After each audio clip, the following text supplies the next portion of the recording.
Like, are you working? I don't think I'm going back. Did you watch the Wild game last night? No, I forgot all about it. Yeah, it started at 9. It was a game of 2-1, and the commie got both of the pucks. I was sleeping. Yep. Didn't he get all 3 against Columbus? He did. He got all 2 against the Vancouvers. You know what I draw my conclusion at? Huh. He's important. Yeah, he's irreplaceable. Reusse was right. He's probably the best player to ever play in Minnesota. Yep. A hell of a lot better than Gabrick when he started. Well, Sidney was here, too, for a while, wasn't he? Well, for Shattuck, for God's sake. You know, he's from Faribault. Oh, Sidney didn't play for the Wild? No. Oh, why did I said that once he did? on the radio station. Some guys, he's not. He just went to Shattuck. No kidding. Yeah, I'm kidding.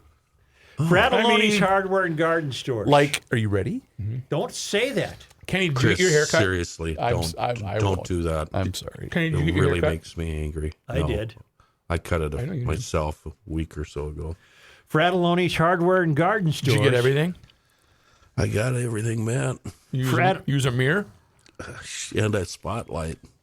Fratelloni's Hardware and Garden Stores, it looks like it, brings you Garage Logic Podcast number 1029, March 3rd, 2023. 65 degrees on this day. Doesn't that sound delightful? Delightful, Joe. That was in 1905. And it was 13 below on 2 occasions, 1873 and 2019. And on this day, Today is March 3rd. in 1985, we had damn near 13 inches of snow. And now, from the mayor's office above the boathouse on the east shore of Spoon Lake, it's Garage Logic with Chris Reavers manning Technology Corner, Kenny Olson from the Krabby Coffee Shop, John Haidt in the newsroom, and of course, the Rookie. Here is your flashlight king, fireworks commissioner, and the keeper of common sense, your mayor, Joe Souchere. Hi, this is the show where everything that's up is down and where everything is down is up. Okay. Because the world makes no sense. In is out. Michael Prinzing wants us to know he was driving west out of Corcoran and saw a solar farm covered in snow. Absolute madness. He took a picture of it and sent it to me. Big solar farm. All covered in snow. I would think even if solar panels were covered in snow, they would have diminished capacity. My guess would be the same. And I only guess that because, you can get sunburn on a cloudy day.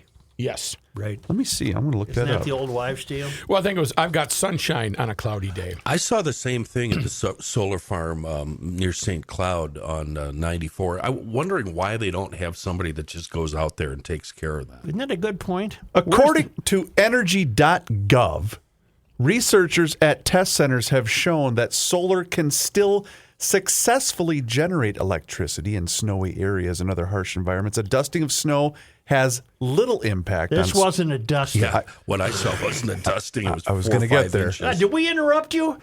Sorry about that, Chris. The dusting of snow has little impact on solar panels because the wind can easily blow it off. However, snow-covered panels generally don't generate. Well, what our man Michael saw was snow-covered panels, not a dusting that's going to be blown away. Everything is up and everything. Reavers played this for me before the show. He was alerted to it by a listener. I can't believe this. Listener Tom. But, I can believe it. Are you ready for it already? I want to set it up here by talking about it. Where's the piece you gave me on the current FAA administrator? I set it on the top of your pile, brah. I don't see it. Who's the current FAA administrator? I will look that up. Well, those are my 2 guys. Shoot. Right here, brah. Oh, I'm sorry. We have a current FAA administrator. Next page. Who dat? Billy Steve- Nolan is acting administrator Well, right Steve Dixon is leaving the Federal Aviation Administration. He announced his resignation last week, leaving the aviation industry buzzing about who would replace the former Delta pilot.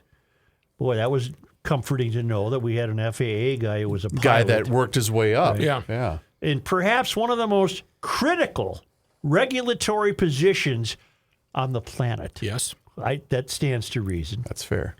We operate the safest aerospace system in the world. We want to make sure it stays that way, Dickinson said in his farewell. That pretty much summarizes the task ahead. This is too good to be true. I know. This I'm pretty excited. much summarizes the task ahead for Dixon's replacement, who will face unparalleled challenges coming out of the pandemic. So who should succeed Dixon and tackle the issues?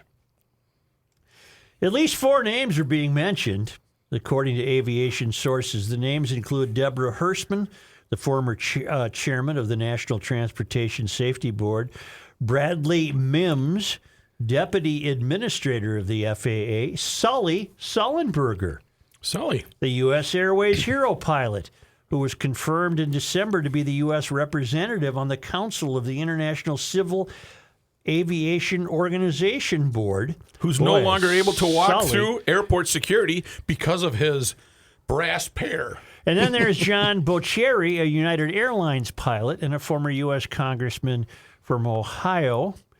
Dixon was a former Delta Airlines pilot. Delta and United pilots are the 2 largest group in the Airline Pilots Association.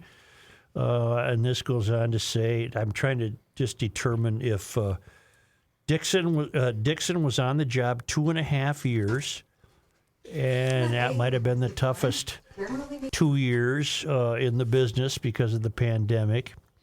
But he's moving on. And does it say where we're losing him? 2 weeks before Dixon announced his planned departure, AT&T CEO John Stankey appeared on CNBC's Squawk Box. Stankey said the Federal Communications Commission told the FAA, we don't consider your concerns to be valid and you should go back. They're talking about the rollout of 5G cell phone service close to airports. That was another thing Dixon was dealing with. Well, we don't have any of those 4. Oh, okay. But we have Biden's nominee for the FAA spot. His name is Phil Washington. He's an American government administrator currently working as the CEO of Denver International Airport. He has served as the head of President Joe Biden's transportation transition team. Okay. And he's from Chicago. He's in the United States Army. And after 24 years, he had risen to the rank of Command Sergeant Major. Thank you for your service. Mm-hmm. And he's being grilled here for this role now as head of the FAA. Grilled might be strong. He's being questioned. Right. He's being questioned by a new senator from North Carolina named Theodore Budd, Ted Budd, who is a Republican senator. Just what now? Is he a senator or a House of Representatives? He is a senator.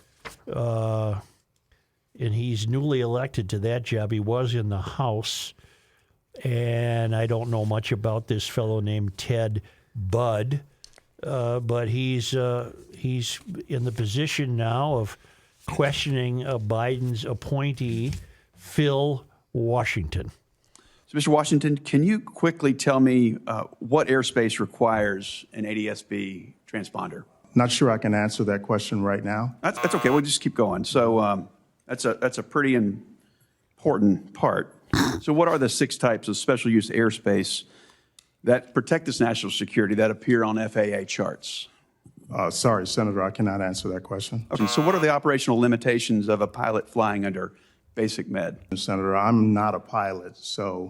But obviously you'd oversee the Federal Aviation Administration. So any idea what those restrictions are under basic med? Quickly? Meaning medicine. Well, some of the restrictions, I think, would be high blood pressure. Some of them would be... It's more like how many passengers per airplane, how many pounds in different categories, and what altitude 3 now or 4? you can fly under. That's So, and then amount of knots, it's under 250 knots. So it's not have anything to do with blood pressure. So can you tell me what causes an aircraft to spin or to stall? Again, Senator, I'm not a pilot. Okay, let's keep going. What are the 3 aircraft certifications the FAA requires as part of the manufacturing process? Quickly, please. 3 aircraft certifications. Again, what I would say to that is that one of my first priorities would be to fully implement that Certification Act and report You know the back to 3 this types, committee. Mr. Washington? No. The 3 No. types? Okay. Yeah, that's type certificate, production certificate, and airworthiness certificate. I knew Okay. that. All right. Oh. Let's just keep going, see if we can Yeah, the right answer. get lucky Got here. one. So can you tell me what the minimum separation distance is for landing and departing airliners during the daytime? 15 seconds. I don't want to guess on that, Senator. Are you familiar with the difference between Part 107 and Part 44809 when it comes to unmanned aerial standards? Unmanned like drones? Are you familiar with the difference? Yes. Okay, you know the difference between those two, Part 44809 and Part 107? Do you know the difference there? No, I cannot That's okay. spell that out. Yeah. That was 0 for Maybe you ought to 7, take a couple plays off here. according to my count.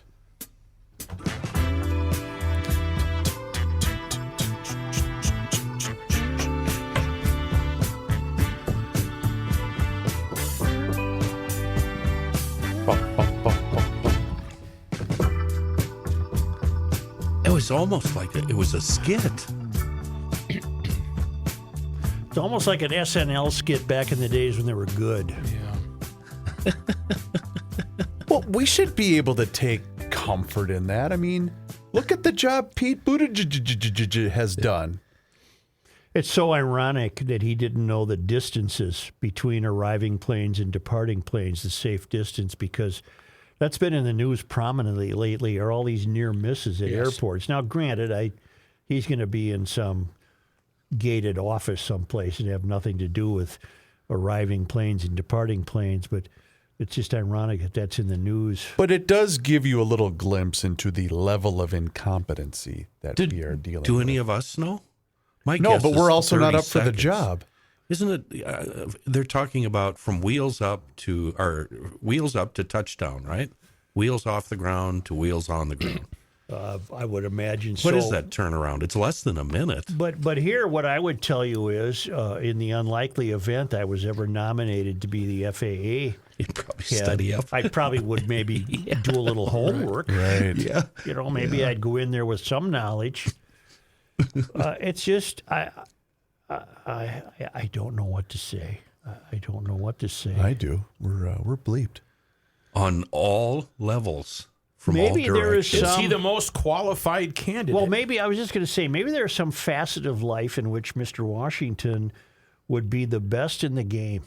Well, you introduced him as a government administrator. Right. so But, he's an 22 years in administrator. the military, rose to the rank of command sergeant major. He's got a master of management. And So he he can't can- flunk that, He can keep the books, is what he can do. maybe. In 2000, he left the Army and applied for Assistant General Manager of Administration at the Regional Transportation District. He got that What gig. is that job? Whatever. I just... Well, that's okay. He's So he does currently have a at pretty Denver. impressive. He does have a pretty impressive military record, and he's to be commended for that. Rook. But The he ain't guy ready knew for the less FAA. about this than me. Right, but I'm saying, but he ain't ready for the FAA. Matthew, I think actually you're probably more qualified. Well, we were going to give Rookie that test. Yeah. And your answers, you would not have known many of them. No. But they would have been, you would would have have at least bluffed taken better a than shot. this I guy probably did. would have better uneducated guesses. Yes. That's the thing about you. You always take a swing at it. This was Hank Johnson-esque, Very much Yeah. so. wasn't it? This was Yeah. Hank Johnson-esque. Good God. We don't anticipate that. No, we don't think the island will tip over or capsize. Speaking of the airport, being there this morning, I snuck over to terminal number 2. That's not the main one. That is correct. And there were about, 12 individuals that were going to a location that I had to take a selfie with that were all podcasters and garage logicians. Huh. I knew when the guy looked at me, I knew right away he knew who I was. Then I went down 2 gates over, and there were a bunch of St. John's and You St. just walk Benny's. around there and hope you get noticed? Pretty much, yeah. That's my goal. And As he's wearing his rookie shirt. they were well aware of Garage Logic. They're all. Do you have an entourage that follows you around when I have you're? clipboard people, yeah. I'm bigger than you think. I walk out of here and my head swells the size of a Chinese air balloon that's spying on the U.S. Yet, meanwhile, I texted him a couple weeks ago as the bride and I are about to fly out. Hey, are you around? No, because I'm looking for a better parking spot. I don't do baggage and I don't do upgrades. Anyway, so GL's alive and well at the airport, regardless of whether our FAA commissioner's a nerd or not. Well, but how, I've said this before, and I used to say it facetiously. It's growing less facetious. How far are we away from lousy doctors? The heart surgeon. Well, my experience last summer and fall, we're there, baby. We are there. How far away are we from non-medicinal knowledge taking precedent over medicinal knowledge? How far away are we from perceived excellence of inclusion, diversity, equity taking precedence over knowing how blood flow works? Yeah, you in the back. Oh, pick me. You Pick in the me. back. Joe, would you like this news story out of Delaware? Is it germane? I'll let you decide. Who's I Jermaine? report, you decide. All right. Yeah, who is Who is Jermaine? Jermaine? Is he one of the Jackson. Jacksons? One of the Dang it, get out of my head.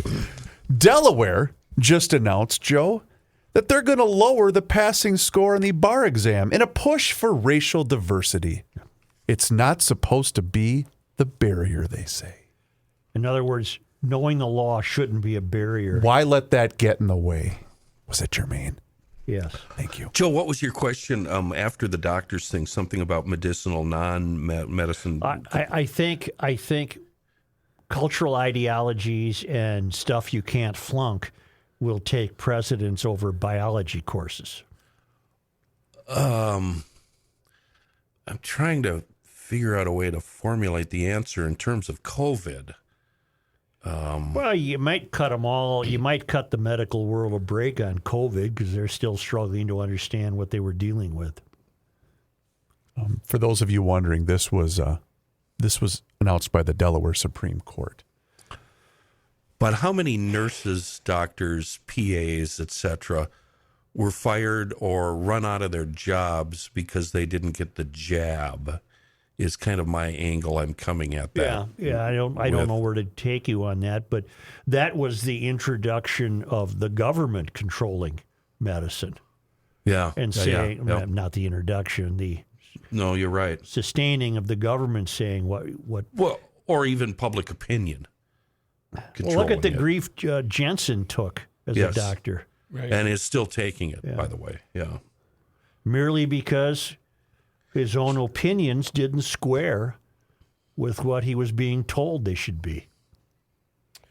Well, speaking of that, I mean, everywhere I look today, I'm sorry, GLers, I know it's Friday and it's partay. Yeah. I told you never use the I wanna Friday do this show like it's a as Monday. partay. Like it's a Monday. Is it Friday? Friday. Jesus. Hey, girl, hey. I don't know if this is on topic or not, but it seems somewhat not necessarily unrelated. This is out of WLAF in Tampa, Florida. Florida Senator Jason Brodeur, a Republican from Lake Mary, wants bloggers who write about Governor DeSantis, Attorney General Ashley Moody, and other members of the Florida Executive Cabinet or Legislature to register with the state or face fines. Brodeur's proposal, Senate Bill 1316, Information Dissemination, would require any blogger writing about government officials to register with the Florida Office of Legislative Services or the Commission on Ethics.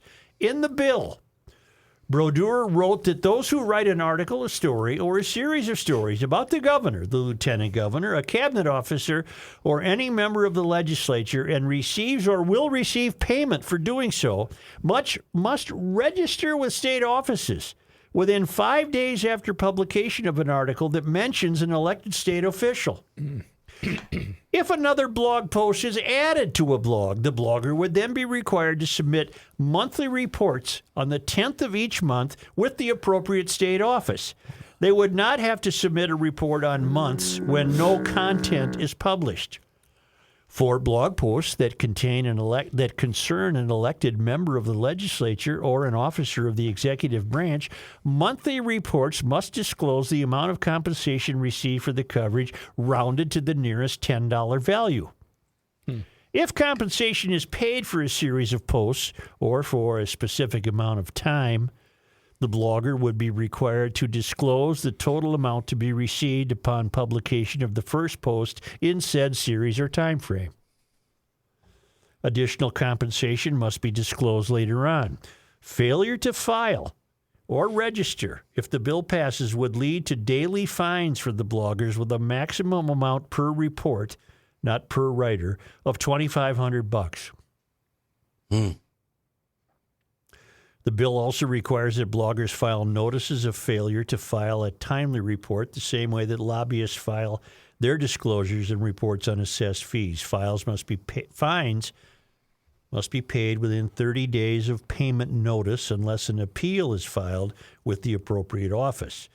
Fine payments must be deposited into the Legislative Lobbyist Registration Trust Fund if it concerns an elected member of the legislature.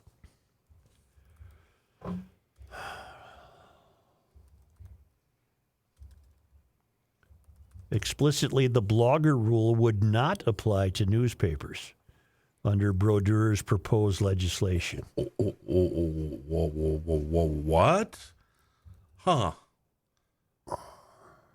Keep going. In addition to the blogger regulations, the bill also removes provisions of state statutes to require judicial notices of sales to be published on publicly accessed websites. I don't know what that means. And specifies that a government agency can publish legally required advertisements and public notices on county sites if the cost is not paid by or recovered from an individual. That's the end of that story. No, it's not the end. Should the bill pass, it will take effect immediately. This might be one of the most frightening things I've ever heard. This is truly alarming and the end of freedom in Florida. It's surprising that it's Florida.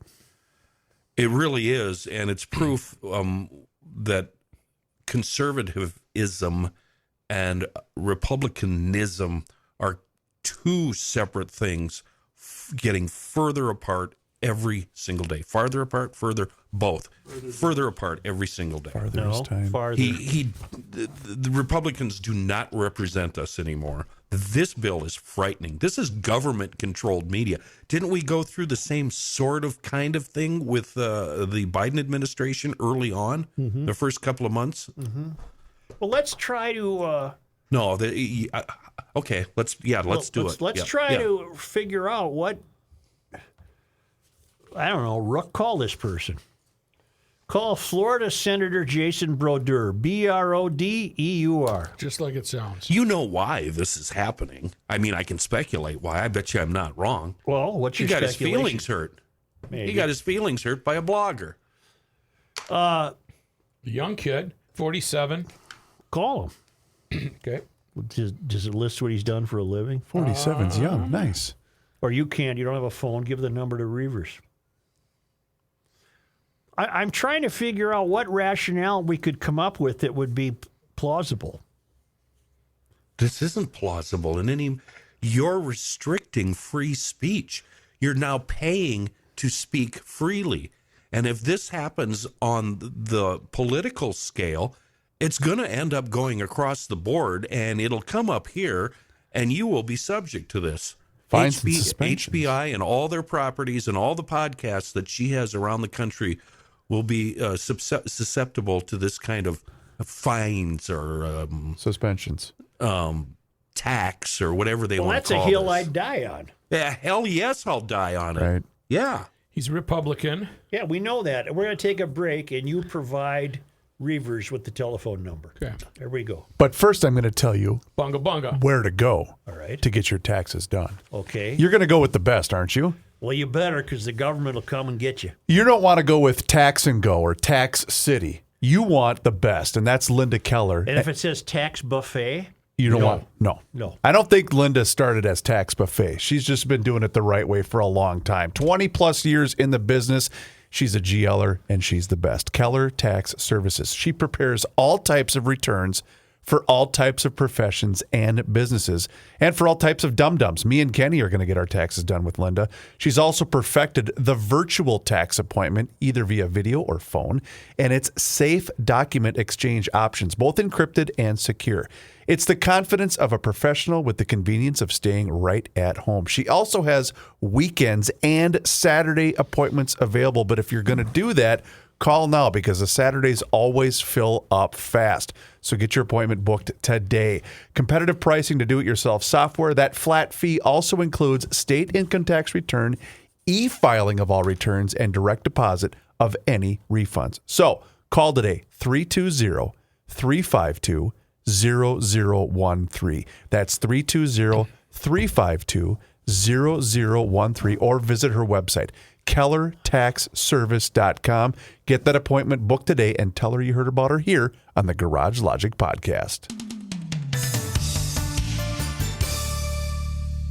This is Reusse for the Canopy Group. We are coming up on St. Patrick's Day, the luck of the Irish, you know that. Do you make practical decisions based on being lucky? Do you have one agent representing only one company for your home and auto insurance? Are you hoping they are lucky enough to have the best coverage at the best price with a single source? At the Canopy Group, we wish you the best of luck, but we also believe you deserve more than luck when it comes to your home and auto insurance. You need to rely on a process. The Canopy Group process carefully selects 40 professionals and hand selects 16 companies to run thousands of different insurance scenarios each month. This due diligence and hard work results in the best coverage at the best price for Canopy clients. No luck involved, just a disciplined and dedicated approach to serving you. Remember, new clients enjoy an average savings of over $800 annually. Contact the Canopy Group today at 800-967-3389 or visit them online at thecanopygroup.com. This next song is about Kenny Olson. If you Latte schmate. Big Here's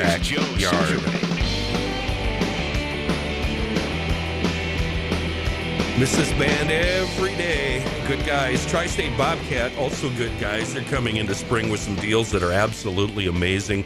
And if you've been holding out for the right price on a Toro snowblower, boy, today is the day. Do it before the end of the day today. Tri-State Bobcat offering sale prices on two different models, the Toro Power Clear single-stage blowers and the Power Max two-stage snow blowers. You're going to look forward to the next Snowmageddon. And when it snows 3 inches, you're going to wish it was 10 inches. That's how fun they are. If you already have one and you're concerned about spring, summer, fall right now, Tri-State Bobcat, they have absolutely the best pricing available on select previous model years, both the Time Cutter and the Titan zero-turn mowers. We're talking anywhere from 42 inches to 60 inches, discounts ranging 10 to 20% under the promo pricing. And there's a big bunch of both snow blowers and zero-turns. So you get on the website, tristatebobcat.com, or better yet, get on the horn, call them up, tell them you're a GLer, and you need that snowblower, that zero-turn mower. Toro, they make both activities a lot of fun. I'm telling you, both levers forward, flying through that deep lawn, going back and forth instead of circles. It's wonderful. And big announcement, Tri-State Bobcat now owns Mankey's Outdoor Equipment down in Owatonna. And since they're now part of the family, everything we say about Tri-State in the Twin Cities also in effect down in Owatonna. And like I said, when you stroll in there, make sure you tell them you heard it on GL. We're talking Burnsville, Little Canada, Hudson, and everything you ever needed in life. It's really the man's store. I shouldn't even say that. It's just a fun store. It's tristatebobcat.com. Yes. I was provided two numbers. The first one is out of service. The second one goes to his voicemail. Would you like to leave him a voicemail? No. Punch it through the board. No. You sure? Yeah, it's the hell with him. We're talking about a Florida got state good pipes. He's senator named Jason Brodeur, Senator Jason Brodeur. Republican, who wants bloggers who write about government officials to be registered with the state. And it's more insidious than that. If you have to be registered with the state, wouldn't that logically result in whatever agency registers you having the authority to reject your registration? Mm-hmm.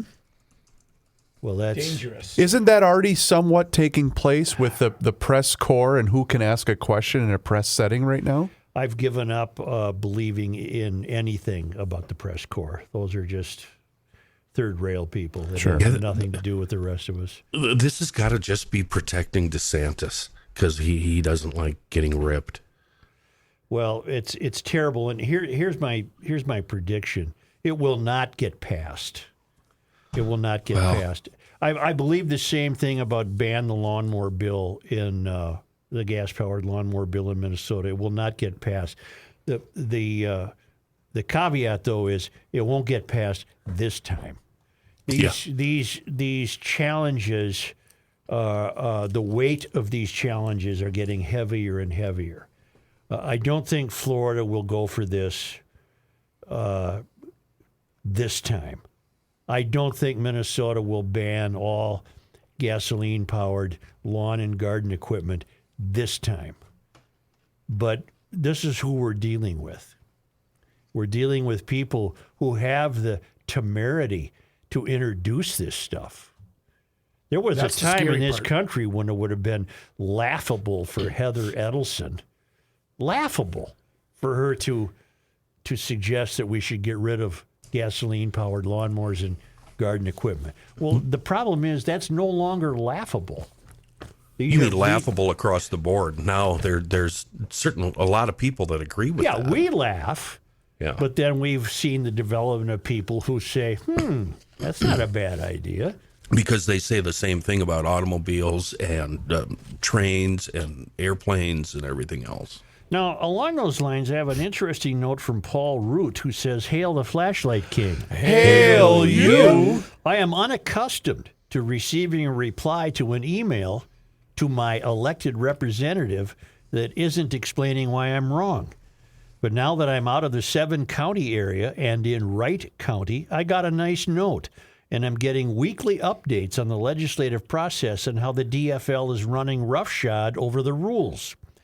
On another subject, I got a brilliant quote from another webcast that I listened to. Most people don't aspire for justice or equality. They aspire to join the ranks of the oppressors. Ooh. Well, anyway, Paul wrote to Marion O'Neill, Representative Marion O'Neill. Look him or her up, Rook. Marion O'Neill. Marion O'Neill, Oneill, at the Minnesota House. And our friend Paul Root wrote, let me see if Paul included his note to, yes. District 29B, Joe. Right.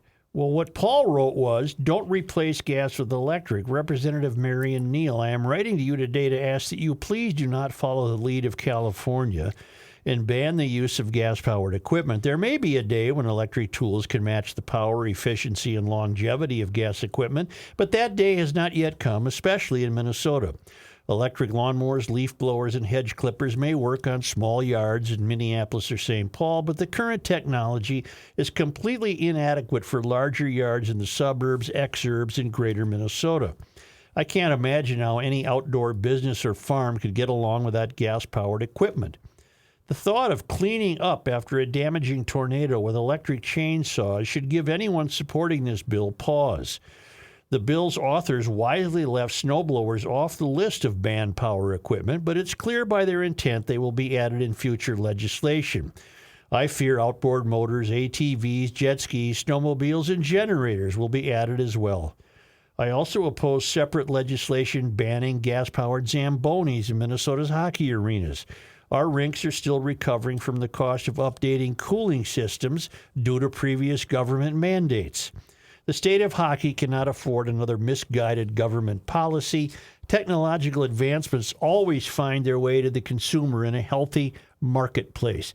Please oppose these bills that artificially interfere with the market to the detriment of Minnesotans. Sincerely, Paul Root. That's a great letter. That's what all GLers have to do.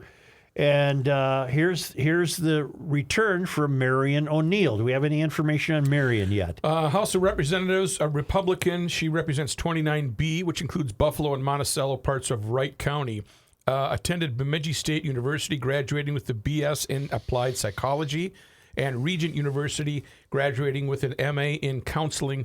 She worked in the Minnesota Senate as a legislative assistant to Senator John Howe from 2010 to 2012. Does she have a family, do we know? She has 2 children. She lives in Maple Lake. Yep. Her occupation is business person and legislator. And she is a female. She's a female, correct. Greetings, Paul. Thank you for your email. I am a hard no on this bill. I highly recommend you email the 2 House authors and the 1 Senate author. Find all the info about the authors and more here. And then she linked him to the bills. I purchased an electric lawnmower 4 years ago when I bought my 1904 2-story home in Maple Lake with a very tiny lot in town. It came with 2 lithium batteries, which when new could not mow the entire lawn without being recharged. But to take a charge, the batteries had to cool down. Every single time I wanted to mow, it turned into an entire day affair. Then those lovely and very expensive batteries died after less than 3 years. Ooh. I bought a compatible electric edger and started trading out the one good battery with the one that was dead and got a little life out of it. My soon-to-be husband finally had enough and bought a $10 gas-powered mower on an online auction. I just recently checked the price of those batteries, and they're now $200 a piece. Wow. I tell you this because I told this story to Representative Heather Edelson, the author of this dumb bill. She had no idea. None. From what I could tell, she had no experience with electric-powered lawn equipment. She is rather wealthy, lives in Edina, and I would guess she does not do her own lawn work. But she sure has a strong ideology that climate change must be stopped at all costs. Have a safe week. Thank you, Marion O'Neill. Now, there's a nice interaction between a citizen and his representative. She's 53, and she has 5 grandchildren. Wonderful. And that makes a difference in how she thinks because she's had to deal somewhat with real life. Right. Right. Well, thank Good you, for you. Paul, for sharing that. That's wonderful. It's almost a ray of hope, isn't it? The battery-powered technology among yard equipment has made a huge leap and is getting a lot better. And I don't know if I've told you this on the air. My son drove a Zamboni for, I believe it was Parade. Is it Parade Stadium? Parade has an ice arena. Parade Arena, right by the cherries thing. Yeah. And I'm going to guess this one might have been 2019. He was just out of high school. So on February 16th, when we were talking about this, I sent him a text. Were any of the Zambonis you used fully electric? And he responded, they all were. Really? They got rid of the LP Zambonis a little bit before he got there. Mm-hmm. And if you think about it, it makes sense to put an electric Zamboni inside an ice arena because, they're not being used for long, long periods of time, and they can easily be plugged in during the period, right? I won't contest that. Yeah, it seems like it works there. Mm-hmm. I think it's even. I didn't know that. I really admire that about your son, that he got to. That was his job. That was something that I am jealous of, and I know Gabe would be jealous of. Yeah, but your kid abandoned his Zamboni life. He did once he realized that there's no real future in it for him. It's him. Yeah. Well, he could have been the head of the Zamboni company. He got his. All he wanted to do was dump the snow, and whatever arena he went to, he batted those blue eyes and blonde hair, and every Zamboni driver let him. I realize we're going down a non sequitur avenue here, but and I'm not even involved. The biggest mistake I made as a parent, is I did not go down and watch my son drive the Zamboni. And I will forever be sorry about that. Yeah, what that's a bad jackass. parenting move. What a total jackass. What if someone steps up, Kenny, and offers Ben one more shot? Oh, I'll drive any amount of miles. Reavers, I was the kind of dad where I went to his baseball practices. Yeah. I was that, Right. and just sat there and watched it. And I missed this. Yeah, what a jerk. That's a. Well, there's got to be, but it's more letdown. There's got to be a spot because I know Ben would do that in a second as a part-time gig, wouldn't he? Probably not. We could get him into the Highland Arena, no problem. He's got a pretty good gig with Dave at Pro Turf. That's true. Well, aren't we short of Zamboni drivers in this state? Seriously, isn't there? That's what I thought. I saw that somewhere. Yeah, I would imagine. Yeah, they're trying to hire too. I'm getting increasingly comfortable concluding that Heather Edelson from Edina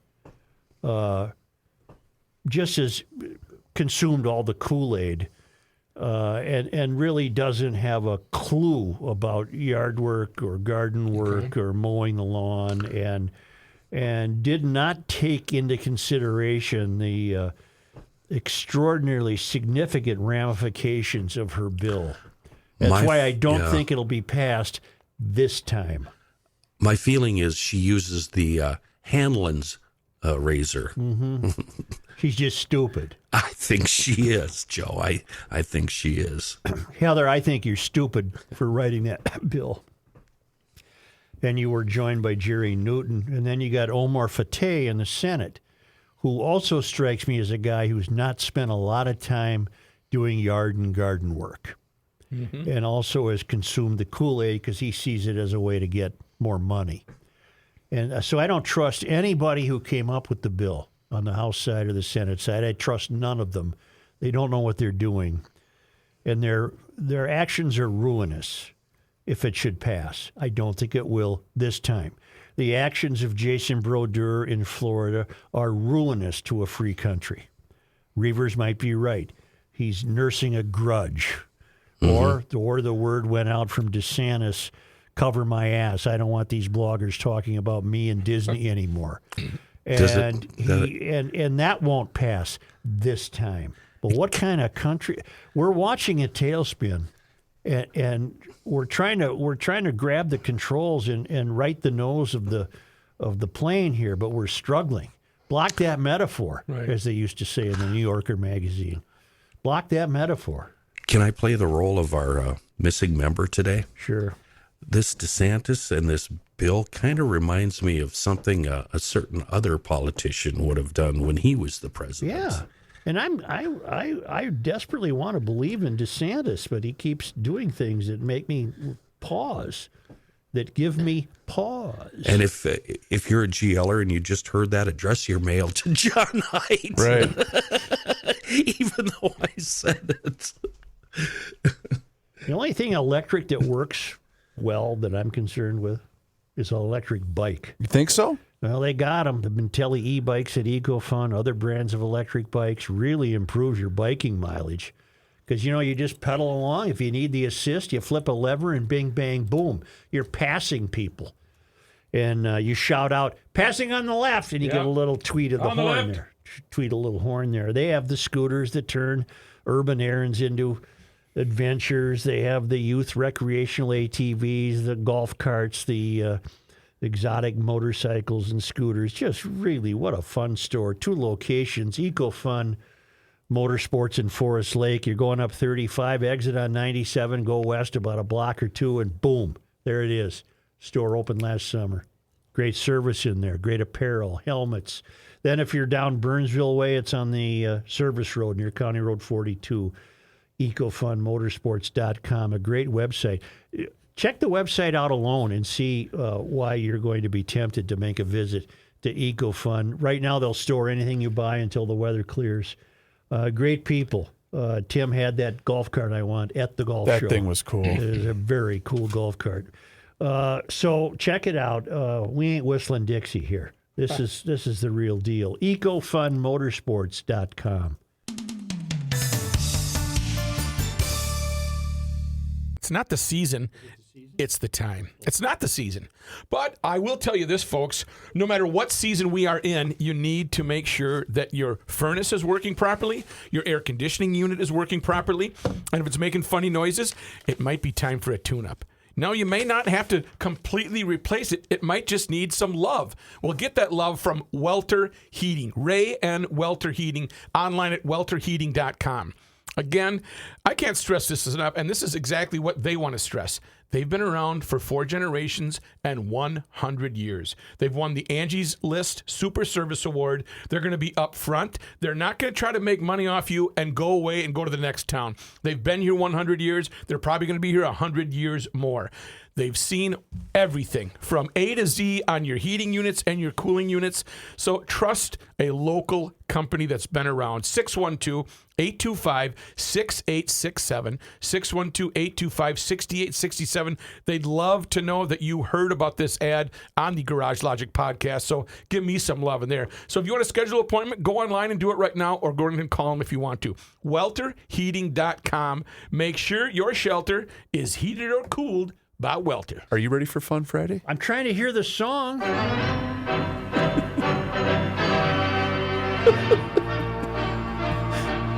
Patrick, maybe you were right. What? That commie might be the best we've ever seen. He had all three against Columbus the other night, and he had both of them last night in Vancouver. Oh, did he get both of them? I don't know. It was too late for me. I remember. I saw they won 2-1 again, and he had them both. Vancouver's terrible. Yeah, he's. We got to, they could end up winning the division. They got to think about him as an MVP candidate, don't they? Oh, hell But yes. they really lean on him. I mean, that's all right. Well, because you know why? Because he's good. He's got a big, fat Russian ass on him too, so they can't move him off the puck. That's the other thing. Really good. I think you two are selling yourselves short on hockey evaluators in this town, because if I'm not mistaken, both of you had solid wisdom for the Wild Club. I believe it was months ago in the early stages of the season where they were getting, allowing 6 goals a game, and Patrick had said, got to tighten her up on their own end. And the other day, Joe, you had said... during this recent slump, I said, don't worry about it. No, you said they got to find a way to put the biscuit in the basket. And now they've done both. And those are keen observations. That's right. Well, the good news is they only have to put it in the basket twice a game lately because they're only giving up one. Everybody. I don't know who the goalie was last night. It was Flower. The Flower? Yep. The Flower turned in a good game, huh? All right. Mm-hmm. Well, maybe against Vancouver they only had 6 or 7 shots. So I knew that was coming. What do you think of? Give us your take on Lindsay Whalen. Okay, I was going to tell you this, that yesterday was the 32nd anniversary of what we call TTBT, tiptoed ball throwing. Yes. It was 32nd anniversary. Oh. Yeah. How you doing with Don Shelby these days? Today I'm at the Big Ten women's basketball tournament, so we've come a long way in our I guess gender recognition in a mere 32 years. So. Yes, we have. Yes, we have. Not that we're counting. Lindsay, somebody called up and said, this is the 30th anniversary. And I said, I know the exact date, pal. You're 2 years off. Yeah. Because March 2nd, 1991. Then 4 days later, the publisher called me. I was in spring training. He was not happy. Anyway, the Lindsay getting fired, I think I kind of take it as a mercy firing. She didn't look happy to me. She didn't look like she was enjoying this. She'd spent her whole life being told how great she was. We had a case of this. I'm not saying that anything like this, but Kevin McHale, was the greatest guy that ever lived. Right. And he was fine when he was first here. And then people started questioning a few things about him. And he became a complete jackass. And as far as dealing, he's great when he's on TV and stuff. But as far as dealing with the, a local media or something like that, he got extremely defensive. And Lindsay never got that way. But Lindsay, I think, it was like damaging to her to have people questioning her because they never had to in the past. That's the way. That was my psychological read on it anyway.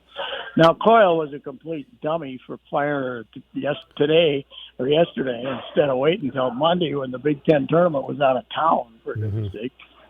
I think part of her embarrassment yesterday was the fact that all these other coaches were in town, all these other teams were in town, and they lied to us about everything yesterday. They said it was a mutual decision. Well, she got fired.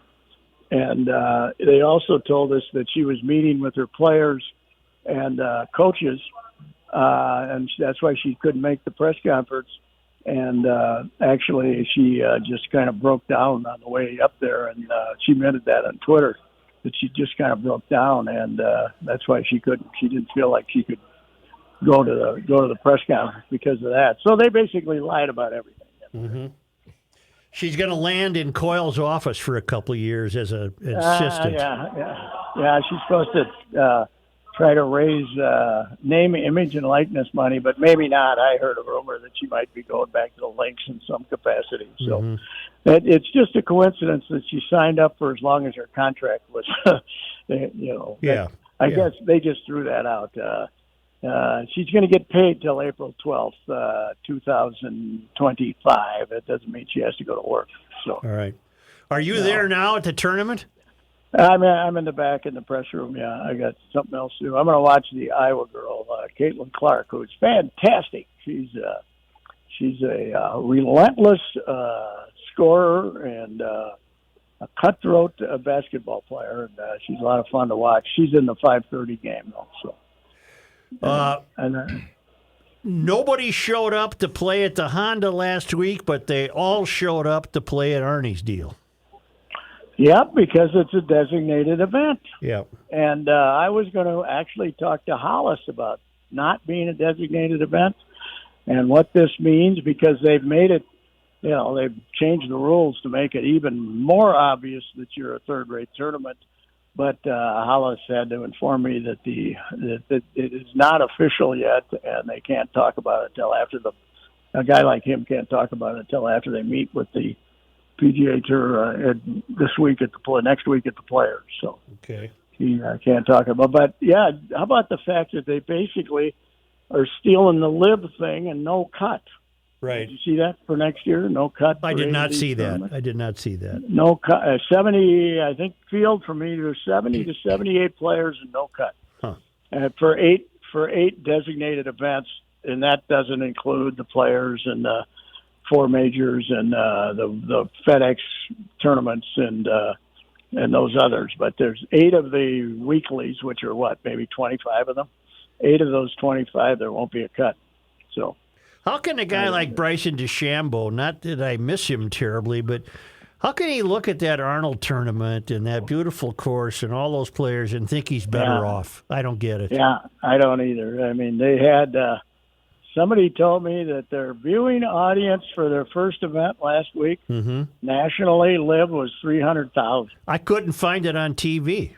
It was on TV, but I didn't know how to find it. I didn't know where to find it, but I wouldn't have watched it anyway. But 300,000 is, I don't know. That would be we have that many listeners. Yes, we can add them up anyway. Yeah. But it's ridiculous that these guys. Nobody cares what you're doing. Nobody cares. You watch that event like at Riviera a couple weeks ago. It's fantastic. Yeah. We cared about it. about it. So I agree. You got anything else on your mind? Not too much. I'm exploring the shot clock in baseball a little more closely. I don't like the fact that the hitter has to have his face facing the pitcher with 8 seconds left. If he wants to have his head out over the plate when the guy throws the ball, that's his problem, right? He shouldn't have to be staring at the pitcher, right? Maybe I'll win you over yet. Yeah, I think 15 seconds might be a little tight. I think it might be 17 would be better. It's too tight. It's too tight. Yeah, it's too tight. It is too tight. But I also keep hearing, Joe, and a lot of people think that it's going to be a bigger advantage for the pitcher than the hitter because, some guy blows one by at the pitcher's neck and he swings at it, and now he's got 2 strikes on him. He's got no time to contemplate what this guy might throw to him next, Don't you, as a hitter, don't you have to have a deep thought, and say, you get to have thoughts, yeah. Adjust your gloves, No, they could have solved everything with that. Well, no Velcro, Tom. That's I'm right. telling you, this could have all been cured if they banned Velcro. Right. I'll bet I'll see you in person Monday, huh? Oh yeah, I'll be there. Yes. Oh heavens, yes. We'll have some. If we're as good as we were last week, we'll be very satisfied. It was very good. It was very good. All right. Well, you have fun at that tournament. More than the listeners deserve. That's true. Yeah. Goodbye. All right. Used to think I cracked the Here's a man who spends hours in hardware stores, sifting through the nuts and bolts of life. Joe Souchere. Kiss the post, Christopher Reavers. Thank you. I hit the post. Oh. Thank you. Best thing about Shelby, when you were both on the air competing with each other, he would have to come home to tell his wife would have to ask him what he did on the show because she listened to Garage Logic every day. Don doesn't have any hard feelings about that at all. He told me the other months ago. The Liberty Safe March Madness sale still going on right now. This is crazy. At Maple Grove Lock and Safe. It truly is, Matthew, It's very nutty. crazy. It's just nutty. Where do you put it? I mean, we're talking up to $400 in savings through That's March. crazy. That's crazy. It is, and it's going for another, couple of weeks through March 14th. It's on select Liberty Safes. We're talking the Centurion 24s. They've got a 40-minute fire protection, the USA Series, the Colonial Series, the Fat Boy. The Fat Boy, that's the one I like. That's the one I like. You got to have a Fat Boy. Level 5, 110-minute fire rating. But if you want the big one, you're going to go for the Lincoln Series, level 7 security ratings, a 2-hour fire protection rate, also on sale. That's crazy. Save up to $400, Mr. Sidekick in a can, during the March Madness sale through the 14th. What's the one that protects it forever from a fire? Wait a minute. Read that again. That's not starting a fire in your home. That's the one you want. All right. How can they do that? I don't know, Matthew, in a can. I just don't get it. But they do it because they're the best. It's the Liberty lineup. They're made here in the United States by Americans, transferable lifetime warranties, and professional delivery and installation, always available. Our guy Rich at Maple Grove Lock and Safe has it all, 6901 East Fish Lake Road, and you can see everything you ever need in safes at maplegrovelockandsafe.com. So, Such, I have special MnDOT access with the cameras around you're town. an advanced traffic guy. And I have the scanner going. So this morning, ironically, right after I read a very interesting article, I hear a trooper report in that one is running from him at 100 miles an hour in North Minneapolis, and they're approaching 49th. I click the cam just in time to see this guy blasting up the exit ramp, northbound 94 to 49th. He's going too fast to make the turn. He launches off the bridge, barrel rolls in the air, and lands on the rubber on the tires. All the airbags went off. The driver crawls out of the driver's side. The passenger pushes out of the windshield. They both run across both lanes of freeway. Thank goodness it was a Friday with a light rush. Then they didn't get hit. Ran up on the frontage road, up on the embankment, and into a neighborhood. And the troopers got them within 10 minutes. They were both under arrest. But I really thought it was interesting, given they were driving a Kia, and the news today, the article I was reading was about our Attorney General and the mayor of Minneapolis. And St. Paul. Getting on board, going after... They're idiots. Kia instead of going after crime. The damn Kia was too easy for those kids to steal. That's Kia's fault. Honest to God. I wish we were making it up. Start of the show, I told you, up is down and down is up. And now you got these morons like Ellison, Carter, and the little guy, Fry. They've written letters to Kia and Hyundai. In fact, under the heading of the Attorney General, Ellison, demanding that the companies recall Kias and Hyundais because they're too easy to steal. Unbelievable. Never mind expecting civility from youth. Right. No, it's not fair. These kids it's Kia's fault that these cars are too easy to steal. We had the story I can't even take it. When we were talking about this a few weeks, maybe a month or so ago, Kia did update things, and they changed the way they work about 2 years ago, if I recall. So the new models are fine. It's these older, let's just say older than 2021. Ellison, Carter, and Fry and law enforcement officials said It's not happening fast enough to keep these cars so easy from being stolen. And the thefts continue to rise, with Kias and Hyundais making up 2 of every 5 vehicles stolen in Minneapolis last year. The problem of Kia and Hyundai thefts exploded across the U.S. last year after details about the vulnerability of the vehicles that use a traditional metal ignition key were spread across social media. So these idiots' kids are just smart enough to go on TikTok and watch how you rip one of these things off. Mm-hmm. So, what's it say here? Right there. TikTok, where teens were baited to answer the call of the Kia challenge. TikTok is not good. The resulting... Noted. Can we quote you? The resulting wave of thefts, including by some too young to drive, are enabling other crimes and leaving death in their wake. In July, 70-year-old Phua Hang of St. Paul was killed in a hit-and-run by a driver in a stolen Kia who broadsided Hang's vehicle. A 15-year-old was arrested. In December, a 14-year-old died from injuries sustained in a single-vehicle crash involving a stolen Kia in Minneapolis. In January, a teenage boy driving a stolen Kia, died after being shot and crashing in North Minneapolis. But we don't expect behavior from these 14-year-olds. We expect willing county attorneys to let these 14-year-olds back out on the street and just make it a little harder for them to steal the damn thing. Yeah. That's our answer. That's all you got to do. That's the answer of the mayors and the attorney general. These cars must be harder to steal. It's sleight of hand. They're like magicians. They're focusing on something that is not the issue. Kia even says that this isn't necessary because they offer free equipment and software upgrades to owners that solves the problem. Mm-hmm.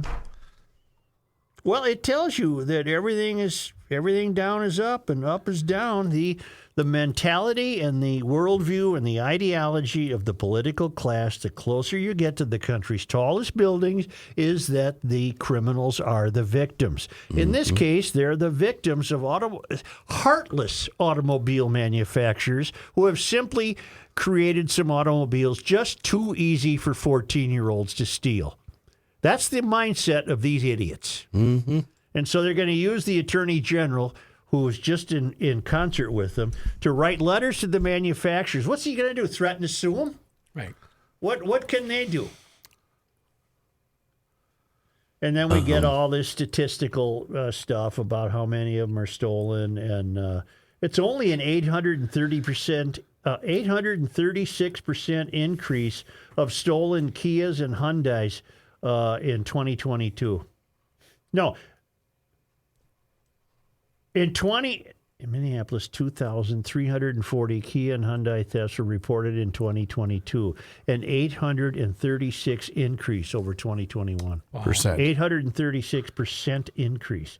In St. Paul last year, 953 Kia and Hyundai thefts were reported, a 61% increase over 2021. Woo. I know. In order to take the pressure off us, let's blame Kia and Hyundai. Yeah. No, that's not even pressure. It's these kids are having it too easy. We don't want to put them in jail. We don't want to put them in reform school. We don't want to demand any accountability or expectations or responsibility to follow the law. It's obviously Kia. It's Korea's fault. Yeah. We're going to go to Korea. It's your fault. Down. To the point where, didn't John have it recently? It was at State Farm dropped insurance coverage for both of those manufacturers? Yeah, it might have been. It might have been on certain year cars.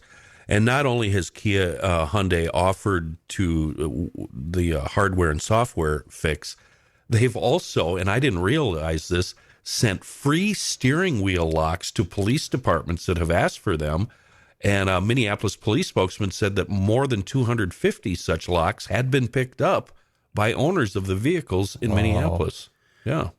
What the hell is wrong with these people? Fry. It's a piece of cake to steal these cars. He's admitting that his view of this is it's not the 14-year-old's fault. Mm-hmm. That's not leadership. It's the car's fault. Not leadership. It's the same thing as blaming the gun. Absolutely. Yeah, right. Well, 100%. I mean, they might have a point, but let's see here. Ellison said his office would use all the tools of the law to address the issue, raising the specter of further legal action by the state and or the cities. Class action civil lawsuits have already been filed that include residents of Minnesota and more than a dozen states.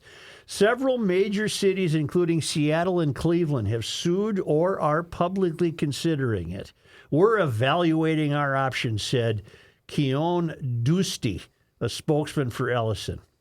Similarly, Fry said all options are on the table. I wonder how many times he said that in his career as a mayor. I seem to remember him saying that a lot. That's a catchphrase for him. You're right. It really is. This is from February 9th of 2023. State Farm and Progressive have announced that they will not be signing up any new owners of Kias and Hyundais after 2019. Isn't that something? 2019 models. Even though they've changed. Yeah. Even though they've changed. And that might have changed. This is dated February 9th, so I don't know if there's any update to that, but that's what they announced. Huh. You can't really blame them, can you? Don't get me going on insurance. Don't get them companies. started. We Don't can't even go down that road. It's too late in the week for that, isn't it? Yeah. What a sad and embarrassing group of people we are as these cities continue to decline. This is an aside, but I thought of this maybe as recently as yesterday or last night.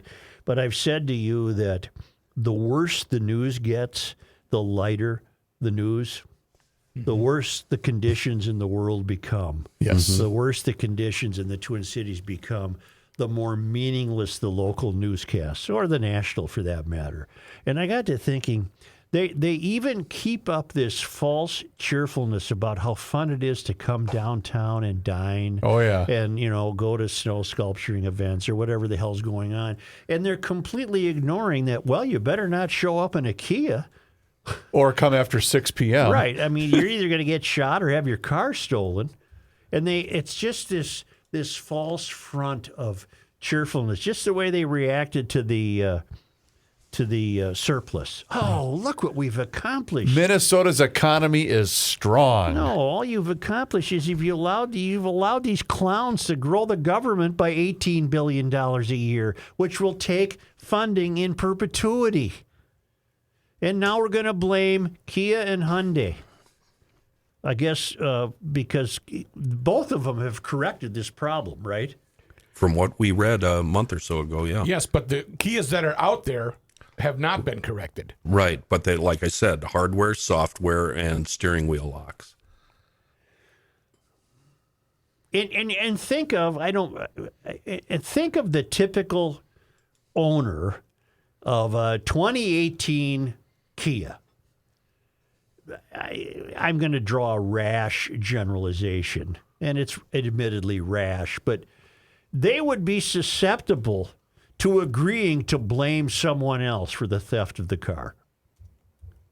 They would be vulnerable to the idea that this is a problem I shouldn't have to deal with. This should be the fault of Kia.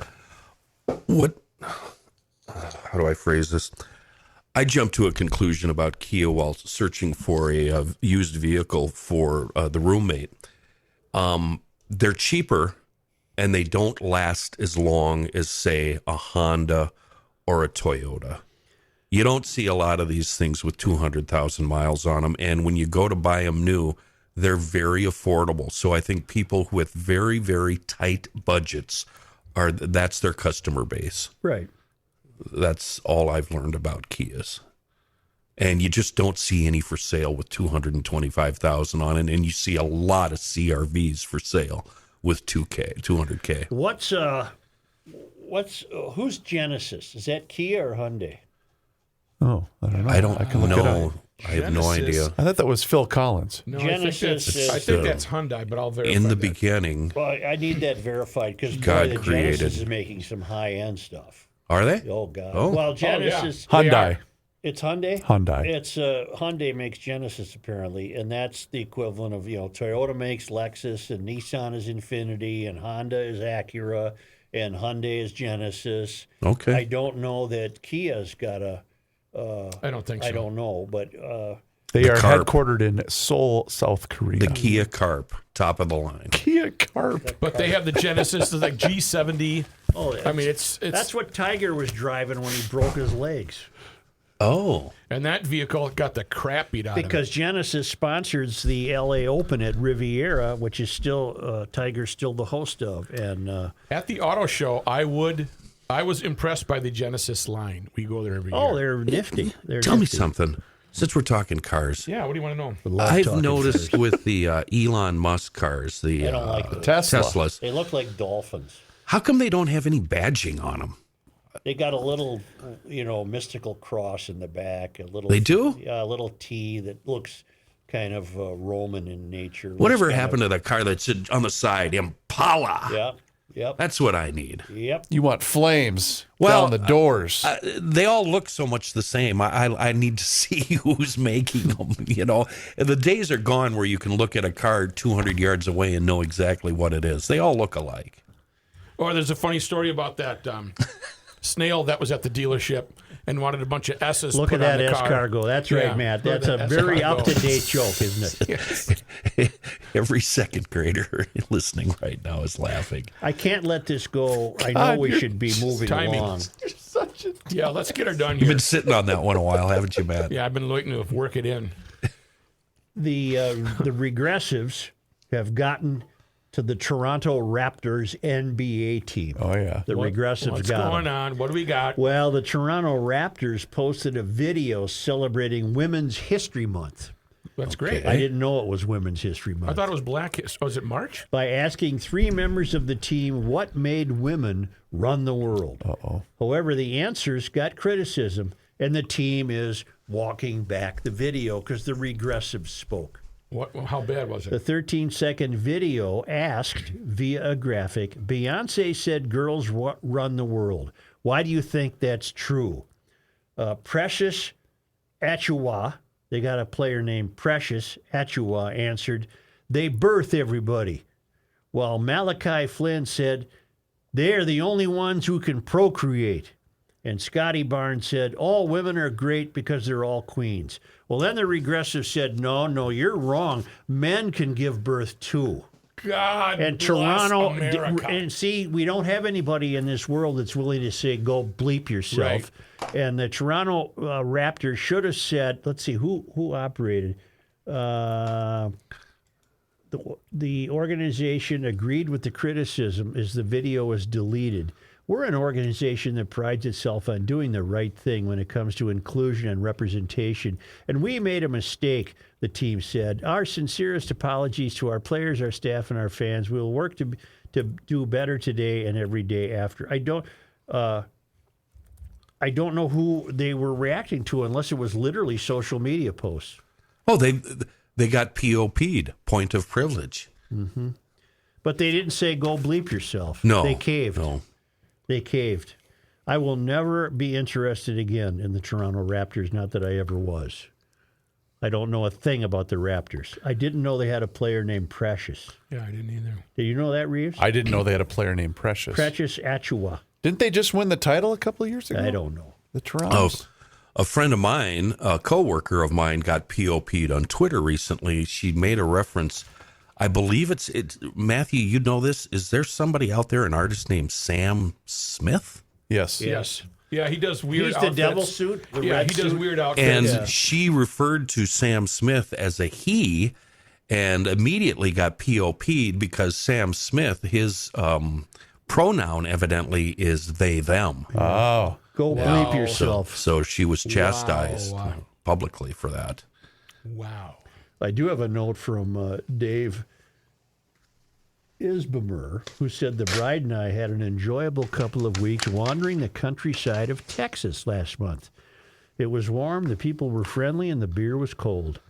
While enjoying a cold one in a Texas ice house, a beer bar, we found ourselves in the middle of a surprise birthday party for one of the local ranchers. Before the barbecue and tacos were served, a cowboy got up, a real cowboy, dirt on his boots, dust on his jeans, and a worn cowboy hat. He got everyone's attention and asked us all to stand, remove our hats, and face the colors. Yes, we all recited the Pledge of Allegiance, followed by a round of applause. He then asked if there were any veterans or service members in the bar. A few older guys raised their hands, and he thanked them for their service, followed by more applause and cheers. He then asked us to all bow our heads, and he said a prayer of thanks for food, friends, and wishes for the birthday boy. He finished with, if you aren't friends with everyone yet, you will be by the end of the evening. And he wasn't kidding. We made many new friends that evening. It was a far better atmosphere than the one we came back to in Minnesota with the governor's budget plan and the nonstop passage of turd laws that will adversely affect the quality of life here. The second ray of hope is that we will be able to leave this liberal disaster and enjoy a better life outside the sphere of euphoria. Good luck and always pushing back and moving on. Dave in White Bear Lake, Minnesota. Well, I guess he's getting to leave. You know what? Would you ever hear that in a bar in this state? Maybe if you got outstayed enough. Oh, yeah, you'd hear it up here, definitely. And then right after the amen, everybody would proceed to get blackout drunk. Right. Can we come back with the scramble, please? I'll say. Yeah. Isn't that the same thing? It's all about that bass. What do you mean, Matthew? It's right here. See? Yeah. Play It's a sweet bass. I'm not joking, Kenny. You sound like Biden. That's not a joke. Look. He says look. He answers everything with look. That's his like. Yeah. Kenny, you're not going to play for real? For real? It's a scramble. No. Only because they come to us all the way from the traveling Lymans. That's 1:30 already? In Marloth Park in Mpumalanga, South Africa. Mm-hmm. Worldwidewaftage.com. You can see the giraffes peeking into their abode and the whole deal. On this day. Today is March 3rd. In 1849, Minnesota Territory was signed into existence by President James K. Polk. I think we have a Polk County in Minnesota. The territory has a population of about 10,000 native people and 5,000 white settler colonists and includes present-day North and South Dakota east of the Missouri. The U.S. Postal Service released a commemorative 3-cent centennial stamp on this date in 1949. Okay. On this day in 1853, Fillmore County, honoring President Millard Fillmore, was created. Is he the one that haunted the White House, supposedly? I don't know. Remember Rooftop O'Toole? No. That cartoon? Vaguely. Okay. On this day in 1855, St. Louis County, the state's largest, 6,611 square miles, was established, named for the St. Louis River. Scott, Sherburne, Sibley, St. Louis Steel, Stevens, Samuel. and Swift. And Samuel. L. Jackson. On this day in 1855, the legislature of Minnesota Territory decided to send an immigration commissioner to New York. Beginning in June, Eugene Burnand of St. Paul represented the territory in Manhattan, where he encouraged immigrants to make Minnesota their new home. And imagine how many of those saps took his advice. Mm-hmm. You'll love now it here. Try to get out of here every winter. What year was that? Did you say 55? 1855. That went on through the 80s, where we had representatives out there that would actually meet them at Ellis Island. Hey, come on out to Minnesota. You're going to love Was Ellis it. Island in business then? Well, It would I meet them think when so. they got off the boat, wherever the hell that was. What would be dumber, that or the current governor begging people from Yes, the Florida opposite has happened. to move here? Right. And finally, on this day in 1990, Joe, today is March 3rd. the team led by Will Steger of Ely completed a 3,800-mile international trans-Antarctica expedition, the first dog sled traverse of the continent by its widest distance. And then Will, who is just obviously brain damaged by all that cold weather, came to the state fair to talk up global warming, and to prove it, he brought a big hunk of ice and threw it at our feet in front of our studio at the state fair. And I had to say, Will, it's August. Right. Because he said, look at that ice melting. I said, yes, Will, it's August. Once again put me in the position of defending Will Steger. a modern-day mountain man who, during ice breakup every year, goes into the boundary waters alone. Will is a 100% fruitcake. He is a badass. I happen to like him, by the way. In the wilderness. He was a He's nice a guy. badass. You said that was 1990, right? Yeah. That's when I met Will's mom, because I was playing Will on the phone, calling from a McDonald's payphone. And his mom called up and said, I don't think that was my son. There's no payphones there. Doesn't he make moccasins? Isn't that his livelihood? He's got some sort of camp thing, school thing going up in the Ely area, as far as I know. Yeah. I like your style. You got that whole cowboy thing. You got the cowboy thing going. That's nice. But seriously, Joe, I mean, he goes up there during breakup, the most dangerous time of year, and sleeps alone in a tent.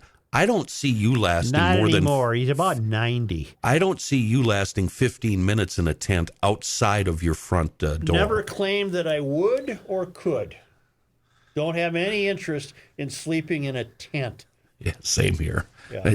As a matter of fact, if it's less than 3 stars, I'm not interested in staying at I your want hotel. 4. I want 4. Yeah, at least, baby. I want 4 stars, and I want a beach. I like to stay at a place where I can park right in front of the door I'm walking me into the too. room. Yeah.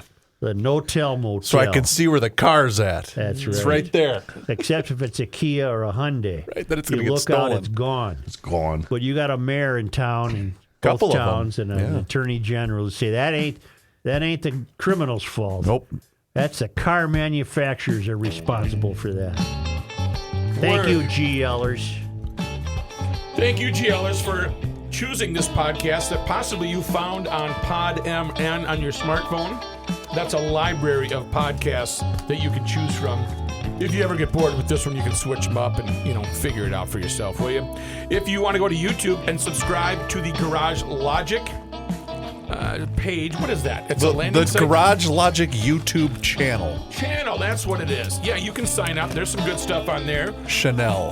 The Garage Logic Town Council can be found, and you should be a member of that because you're going to get some great insight to Garage Logic. That's at garagelogic.com. Including a well thought out letter from the mayor each and every week. And he signed it. Online store at garagelogic.com. Happy Scramble Friday. Cha. What is cha? I don't know.